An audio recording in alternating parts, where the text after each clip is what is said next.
Hello everyone. Ooh la la. I don't really know what that was. Hi guys. Oh my gosh. Okay, so I am looking fabulous and fierce and flawless and bitchy. So I thought while I looked all fabulous, I thought I'd come and do a Q&A video. It's been a little while. So I went on Patreon and I asked for all the questions. So a lot of the stuff is from Patreon. I also went on Twitter and asked for your questions as well. So make sure you come and follow me on Twitter if you want to get into the next Q&A. So we're gonna get straight into this video. If you could have a superpower, what would it be? I love telekinesis. I don't have telekinesis, although I love the fact that I could like maybe teleport somewhere. If it was like a superpower that's a little bit weird, I'd probably do something like not having to sleep, or like only having like needing like 2 hours of sleep a night rather than like 9, because like I just think sleeping is so boring and you lose so much time of your life, and like I don't want to die, so like I want to live as long as I possibly can. Or not having to go to the bathroom. That'd be a good one. Like you can eat and eat and eat and like drink, but like all the waste just kind of like disappears, and like yeah, not having to go to the bathroom, that would save a lot of time as well. But what happened to your like rectum if you didn't have to poo? Would it just kind of like go bad? How would you react if you knew Jeffree Star was a top fan of your videos? Let's just say I would probably be dead, detonated, activated, deceased, decaying, triggered, all these emotions at one time. If anyone doesn't know, I'm like a huge Jeffree Star fan. I've been crazy about him ever since like 2008, so like I'm a long time ago. And I just, oh my God, I would die. I would literally die. How does one always look so beautiful? You haven't seen me first thing in the morning. I do not look beautiful. Oh no, trot along bitch, no. Have you got any new collaborations planned with anyone? I hope everything is going okay for you. Thank you, my love. Yes, so obviously, well, I mean, you would, by the time you would have seen this, you'd know I did a fabulous transformation with Luxaria. I also got things with Callum coming up, mainly those two at the moment, because they're my favourite people to film with. I don't really have any other people at the moment that I film with. You can only have one of the following on a desert island you're stranded on: KFC, cereal, or Callum. Cereal, because cereal doesn't judge me like Callum does.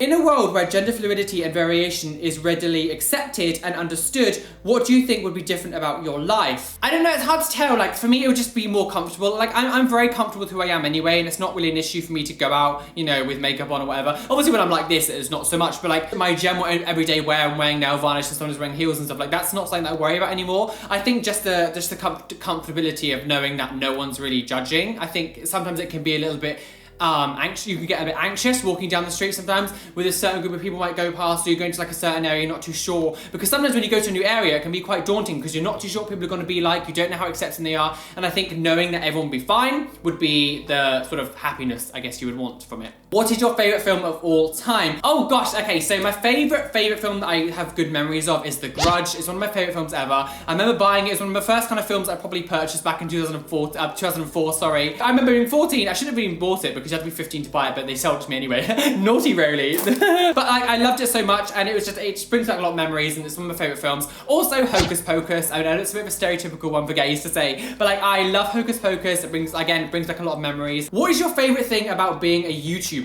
For me, it's the community that I have gained and the friendships that I have had. YouTube has given me such an incredible, just a life that I never would have been able to have if it wasn't for YouTube. And also like just obviously meeting you guys and like being able to do stuff for you and helping people like accept themselves and come out and just help people in general just in life. Like it's so rewarding for me. Is there a song lyric you listened to that immediately stood out to you, and what's your favourite? I answered this in my last one, so I'm gonna maybe pick a different one. So I have a song, I mean, so long time ago when I had through a breakup with Ross, it was obviously not a good time for me, and it took me a long time to kind of get over that. So I found In the Air album by Morgan Page, and that album kind of really sort of got me over the thing. It's really weird how like a music can get you over something. It's like on the album, a lot of the songs are about sort of breaking up with someone and not sort of accepting that you're not with someone. And it sounds all corny and cliche and stuff when you say it like that, but actually the song Addicted is about a long distance relationship, and that's what we were in, and it was really hard and stuff. So listening to that song kind of helped me. So Addicted by Morgan Page was kind of like my get over breakup song, I guess.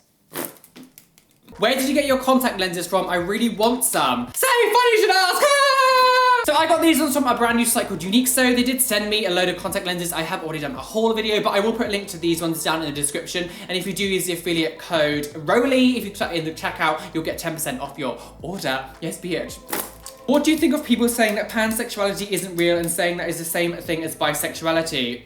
Trot along, bitch. I think because people still kind of have that terminology in their heads that there's just male and female and nothing else, which is obviously not true. And these kind of people still have that mentality. But you kind of just have to explain to them that that's not how it is. And, you know, some people do express gender differently and identify differently. Someone like me who is non-binary, you know, it's just not as easy for people. A lot of people just see it as black and white and male and female and that's it. And they've been taught like this for years. That's how they've been brought up for years. So when you say to them, you know, there's more, or I'm pansexual, to them it's like you're just saying the earth is flat. It's like, it's that kind of mentality around it where it's like, what? No, it's not, it's so stupid. Like that's how they react to it. So you just kind of have to explain to them more that eventually, like, they might get it, I don't know. So I'm really bad at giving advice.